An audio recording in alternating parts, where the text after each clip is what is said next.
আকাশবাণী কলকাতা, স্থানীয় সংবাদ পড়ছি সংযুক্তা সিংহ। বিশেষ খবর। কৃষক সংগঠনগুলির ডাকা আজকের ভারত বন্ধকে বিজেপি বিরোধী প্রায় সব দলই সমর্থন করছে। সমর্থন জানিয়েছে কেন্দ্রীয় ট্রেড ইউনিয়নগুলিও। এই বন্ধের প্রেক্ষিতে কেন্দ্র সব রাজ্যকে নিরাপত্তা আঁটোসাঁটো করতে বলেছে। উত্তরকন্যা অভিযান চলাকালীন দলীয় কর্মী নিহত হবার প্রতিবাদে বিজেপি আজ 12 ঘণ্টার উত্তরবঙ্গ বন্ধের ডাক দিয়েছে। মেদিনীপুরের পর আজ রানীগঞ্জে মুখ্যমন্ত্রীর জনসভা। রাজ্যে দৈনিক করোনা সংক্রমণ এক ধাক্কায় অনেকটাই কমেছে, বেড়েছে আরোগ্যের হার। গোয়ার তিলক ময়দানে আইএসএল ফুটবলে জামশেদপুর এফসি 2-1 গোলে এটিকে মোহনবাগানকে হারিয়ে দিয়েছে। বিস্তারিত খবরে যাবার আগে মনে করিয়ে দিই, করোনা সংক্রমণ এড়াতে মাস্ক পরুন এবং ঠিকভাবে পরুন, 2 গজ দূরে থাকুন, নিরাপদ দূরত্ব বজায় রাখুন, হাত ও মুখ পরিষ্কার পরিচ্ছন্ন রাখুন। এবার বিস্তারিত খবর। কেন্দ্রের 3টি কৃষি আইন প্রত্যাহারের দাবিতে বিভিন্ন কৃষক সংগঠন আজ দেশ জুড়ে ভারত বন্ধের ডাক দিয়েছে। বেলা 11টা থেকে বিকেল 3টে পর্যন্ত চাক্কা জ্যাম কর্মসূচি পালন করা হবে বলে দিল্লির উপকণ্ঠে অবস্থানরত আন্দোলনকারীদের তরফে জানানো হয়েছে। বিজেপি বিরোধী প্রায় সব রাজনৈতিক দলই এই বন্ধকে সমর্থন করছে। ব্যাংক ইউনিয়নগুলি কৃষকদের পাশে থাকার কথা জানালেও বন্ধে সামিল হচ্ছে না, তবে কালো ব্যাজ পরে তারা আজ কাজ করবেন। All India fair price shop dealers ফেডারেশনের সাধারণ সম্পাদক বিশ্বম্ভর বসু জানিয়েছেন, কৃষকদের আন্দোলনের সমর্থনে আজ দেশের সমস্ত রেশন দোকান বন্ধ রাখা হবে। এ রাজ্যের কেন্দ্রীয় ট্রেড ইউনিয়নগুলিও আজকের ভারত বন্ধকে পূর্ণ সমর্থন জানিয়েছে। তৃণমূল কংগ্রেস নেত্রী মুখ্যমন্ত্রী মমতা ব্যানার্জি বলেছেন, বন্ধ ধর্মঘটকে তাঁর সরকার সমর্থন না করলেও কৃষক সংগঠনগুলির ডাকা আজকের বন্ধকে তাঁরা সমর্থন করছেন। মেদিনীপুর কলেজ ময়দানে তৃণমূল কংগ্রেসের এক জনসভায় নতুন ধানের গোছা হাতে নিয়ে তিনি কৃষকদের পাশে থাকার বার্তা দেন। আমরা গভর্নমেন্টের থেকে কখনো কোনো বন্ধকে সমর্থন কোনোদিনও জানাইনি, কারণ এটা আমাদের পলিসি। আমরা বন্ধ করে রুজি রোজগার বন্ধ করতে চাই না, মানুষের খুব অসুবিধা হয়। বাট আমি তৃণমূল কংগ্রেস দলের পক্ষ থেকে বলছি, আমি ভারতবর্ষের কৃষকদের এই আন্দোলনকে আমরা সমর্থন জানাচ্ছি। কৃষক সংগঠনগুলির ডাকা ভারত বন্ধের প্রেক্ষিতে কেন্দ্র সমস্ত রাজ্য ও কেন্দ্রশাসিত অঞ্চলকে নিরাপত্তা আঁটোসাঁটো করতে বলেছে। সবাই যাতে কোভিড বিধি মেনে চলেন সেই আবেদনও জানানো হয়েছে। এদিকে ব্যবসায়ীদের সংগঠন confederation of all India traders এবং পরিবহন মালিকদের সংগঠন অল ইন্ডিয়া ট্রান্সপোর্টার্স ওয়েলফেয়ার অ্যাসোসিয়েশন জানিয়েছে, জাতীয় রাজধানী সহ সারা দেশেই তাদের কাজকর্ম আজ চালু থাকবে। এই বন্ধে তারা সামিল হচ্ছেন না। বিজেপি যুব মোর্চার উত্তরকন্যা অভিযান চলাকালীন দলীয় কর্মী নিহত হবার প্রতিবাদে আজ 12 ঘণ্টার উত্তরবঙ্গ বন্ধের ডাক দেওয়া হয়েছে। উলেন রায় নামে বছর 50-এর ওই ব্যক্তির শরীরে ছররা গুলির ক্ষতচিহ্ন ছিল বলে চিকিৎসকদের রিপোর্টে জানানো হয়। বিজেপির জাতীয় সাধারণ সম্পাদক তথা এ রাজ্যের পর্যবেক্ষক কৈলাস বিজয়বর্গীয়র অভিযোগ, পুলিশি অরাজকতার কারণেই উলেন রায় নিহত হন। তাঁরা এর যথাযথ তদন্ত দাবি করেছেন। এদিকে রাজ্য পুলিশ টুইট করে জানিয়েছে, শিলিগুড়িতে একটি রাজনৈতিক দলের সমর্থকরা গতকাল হিংসাত্মক হয়ে ওঠে। ইট বৃষ্টি, অগ্নিসংযোগ, গুলি চালানো এবং সরকারি সম্পত্তি নষ্টে তারা লিপ্ত হলেও পুলিশ সংযম দেখিয়েছে। কোথাও লাঠি বা আগ্নেয়াস্ত্র ব্যবহার করা হয়নি, শুধু মারমুখী জনতাকে ছত্রভঙ্গ করতে জলকামান ও টিয়ার গ্যাস ব্যবহার করা হয়েছে। যে ব্যক্তির মৃত্যু হয়েছে, ময়না তদন্তের পরই তার মৃত্যুর প্রকৃত কারণ জানা যাবে বলে টুইটে উল্লেখ করা হয়েছে। আগেই জানানো হয়েছে, গতকাল বিজেপি যুব মোর্চার উত্তরকন্যা অভিযানকে ঘিরে শিলিগুড়িতে ধুমধুমার কাণ্ড বাধে। ব্যারিকেড ভাঙার চেষ্টা, ইট বৃষ্টি, পুলিশের সঙ্গে ধস্তাধস্তি, জলকামান, কাঁদানে গ্যাস সব মিলিয়ে গোটা 3 মোড় এলাকা রণক্ষেত্রে রূপ নেয়। যুব মোর্চার সর্বভারতীয় সভাপতি তেজস্বী সূর্য পুলিশের ভূমিকার তীব্র নিন্দা করেছেন। এদিকে বন্ধ শুরু হতেই সকালে উত্তরবঙ্গ রাষ্ট্রীয় পরিবহন সংস্থার কেন্দ্রীয় বাস টার্মিনাসে বিজেপি কর্মীরা পিকেটিং অবস্থান শুরু করেছেন বলে কোচবিহার থেকে আমাদের জেলা সংবাদদাতা জানিয়েছেন।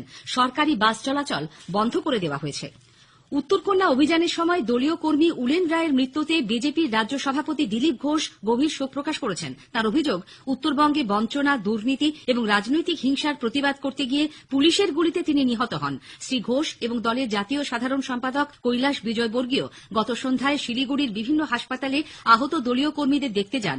বিজেপির মুখপাত্র শ্রমিক ভট্টাচার্য অভিযোগ করেছেন, প্রশাসন সকাল থেকেই উত্তেজনা তৈরির চেষ্টা চালায়। বিভিন্ন দিক থেকে রাস্তা আটকে দিয়ে শিলিগুড়ি শহরকে বিচ্ছিন্ন করে রাখা হয়েছিল। তবে তার দাবি, লাঠি গুলি চালিয়ে তাদের আন্দোলন আটকানোর চেষ্টা সফল হবে না। বিজেপি কোনো আগ্রাসনের কাছে মাথা নত করবে না। শ্রমিকবাবু বলেন, রাজ্যের শাসক দল একসময় সিপিআইএম এর অত্যাচারের বিরুদ্ধে আন্দোলন করেছিল, এখন নিজেরাই সেই পথে হাঁটছে। গণতান্ত্রিক ও শান্তিপূর্ণ আন্দোলন দমনে নৃশংস পদক্ষেপের অভিযোগে বিজেপি রাজ্যপালের হস্তক্ষেপ দাবি করেছে। উলেন রায়ের মৃত্যুতে জড়িত পুলিশকর্মীদের শাস্তিরও দাবি জানানো হয়েছে। সাংসদ লকেট চট্টোপাধ্যায়ের নেতৃত্বে বিজেপির এক প্রতিনিধি দল গতকাল রাজ্যপালের সঙ্গে দেখা করে এই দাবি জানায়। পরে সাংবাদিকদের কাছে শ্রীমতী চট্টোপাধ্যায় অভিযোগ করেন, রাজ্যের থানাগুলি শাসক দলের কার্যালয়ে পরিণত হয়েছে, পুলিশ তৃণমূল কংগ্রেসের দলদাস হয়ে কাজ করছে। জলপাইগুড়িতে বিক্ষোভ প্রদর্শনের সময় বিজেপির এক কর্মকর্তাকে হত্যা করা হয়েছে বলে কেন্দ্রীয় আদিবাসী বিষয়ক মন্ত্রী অর্জুন মুন্ডা অভিযোগ করেছেন। গতকাল পুরুলিয়ার মানবাজার ও পুঞ্চায় তিনি পদযাত্রায় অংশ নেন। সঙ্গে ছিলেন পুরুলিয়া সাংসদ জ্যোতির্ময় সিং মাহাতো, জেলা সভাপতি বিদ্যাসাগর চক্রবর্তী প্রমুখ। সন্ধ্যায় এক সাংবাদিক সম্মেলনে রাজ্য প্রশাসনের বিরুদ্ধে শ্রী মুন্ডা ক্ষোভ উগরে দেন। भारतीय जनता पार्टी के कार्यकर्ताओं के साथ अभद्र व्यवहार हो रहा है, गुंडागर्दी हो रहा है। वहीं पुलिस भी गुंडे का रूप धारण कर लिया है। सरकार के इशारे पर जहां तहां लाठियां बरसा रहे, जहां तहां गोलियां बरसा रहे। एक कार्यकर्ता हमारा शहीद हुआ है सिलीगुड़ी जलपाईगुड़ी में। পশ্চিমবঙ্গে আইনের শাসন নেই, জঙ্গলরাজ চলছে বলে অভিযোগ করেছেন কেন্দ্রীয় মন্ত্রী সঞ্জীব বালিয়ান। গতকাল নদিয়ার রানাঘাটে দলীয় কার্যালয়ে তিনি সাংবাদিকদের বলেন, উন্নয়নে বিহার, উত্তরপ্রদেশ পশ্চিমবঙ্গকে ছাড়িয়ে গেছে। নদিয়ার কল্যাণী থানার গয়েশপুরে গতরাতে দুষ্কৃতীদের গুলিতে এক যুবকের মৃত্যু হয়েছে। সুকান্তনগরের বাসিন্দা বাপ্পা সরকার নামে ওই যুবক তৃণমূল কংগ্রেস কর্মী ছিলেন বলে পরিবার সূত্রে জানা গেছে। এদিকে বিজেপি কর্মী অভিজিৎ মজুমদারের দাবি, অভিষেক পাল নামে এক তৃণমূল কংগ্রেস কর্মী তাকে মারতে এসেছিল। অভিজিৎকে বাঁচাতে গিয়েই বাপ্পা সরকারের মৃত্যু হয়। স্থানীয় সংবাদ শুনছেন আকাশবাণী কলকাতা কেন্দ্র থেকে। মেদিনীপুরের পর মুখ্যমন্ত্রী মমতা ব্যানার্জি আজ পশ্চিম বর্ধমানের রানীগঞ্জে জনসভা করবেন। শিয়ারশোল ময়দানের অনুষ্ঠানে মঞ্চ থেকেই মুখ্যমন্ত্রী বেশ কিছু প্রকল্পের উদ্বোধন এবং পরিষেবা প্রদান করবেন। এছাড়াও মুখ্যমন্ত্রী জেলায় ধসে ক্ষতিগ্রস্ত এলাকার মানুষের হাতে পুনর্বাসন প্রকল্পের প্রথম পর্যায়ে তৈরি হওয়া আবাসনের চাবি তুলে দেবেন বলে আমাদের সংবাদদাতা তনুশ্রী বন্দ্যোপাধ্যায় জানিয়েছেন।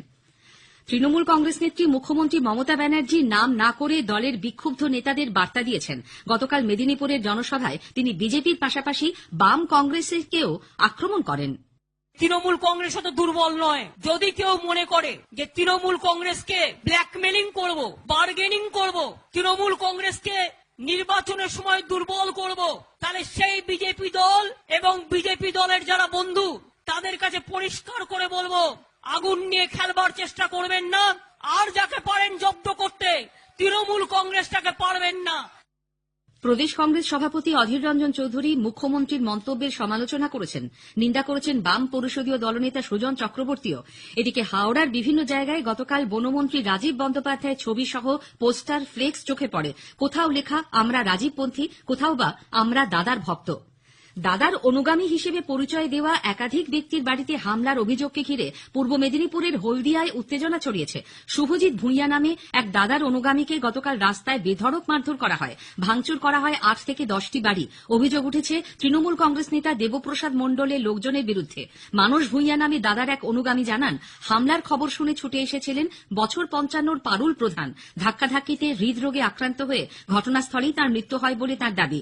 দেবপ্রসাদ মণ্ডল অবশ্য জানিয়েছেন, দুপক্ষের মধ্যে বিবাদ হয়েছে, তবে ঘরবাড়ি ভাঙচুরের কোনো ঘটনা ঘটেনি। মেদিনীপুরে মুখ্যমন্ত্রী জনসভা থেকে ফেরার পথে দুর্ঘটনায় এক তৃণমূল কংগ্রেস সমর্থকের মৃত্যু হয়েছে। পুলিশ জানিয়েছে, কেশপুরের 12 নম্বর অঞ্চলের পানিঘাট বুথ এলাকার 40-45 জন সমর্থককে নিয়ে ফেরার পথে কোতোয়ালি থানার মাইতিগোলা এলাকায় গাড়িটি দুর্ঘটনায় পড়ে। প্রয়াত হলেন মেদিনীপুর বিধানসভা কেন্দ্রের তৃণমূল কংগ্রেস বিধায়ক মৃগেন্দ্রনাথ মাইতি। 77 বছর বয়সী মৃগেনবাবু গুরুতর অসুস্থ অবস্থায় দিন 3 আগে ভর্তি হয়েছিলেন কলকাতার SSKM হাসপাতালে। রবিবার বিকেল থেকেই তাঁর অবস্থার অবনতি হয়। গতকাল মারা যান তিনি। মেদিনীপুরের জনসভায় প্রবীণ এই নেতাকে স্মরণ করেন মুখ্যমন্ত্রী মমতা ব্যানার্জি।